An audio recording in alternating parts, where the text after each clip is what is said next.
Ipadideport ng pamahalaan ng Timor-Leste si dating Negros Oriental 3rd District Representative Arnulfo Teves Jr.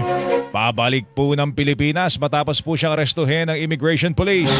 Ayon sa tagapagsalita ng pamahalaan ng Timor-Leste, ipadideport si Teves dahil wala siyang valid visa, kansilado na ang kanyang pasaporte at walang legal na otorisasyon para manatili po siya sa Timor-Leste. Seryoso at hindi umano katanggap-tanggap ang presensya ni Teves sa kanilang teritoryo. Ang pananatili umano ni Teves ng mahigit sa 2 taon ay nakaapekto na po sa bilateral relations ng Timor-Leste at Pilipinas at merong implikasyon sa kanilang seguridad. Sinabi naman ni Attorney Ferdinand Topacio, abogado ni Teves, na pinagbigyan ng Court of Appeals ng Timor-Leste ang petisyon ng dating mambabatas para sa writ of habeas corpus. Sinabihan na umano ang mga otoridad sa Timor-Leste na iharap si Teves sa korte sa loob po ng 48 oras.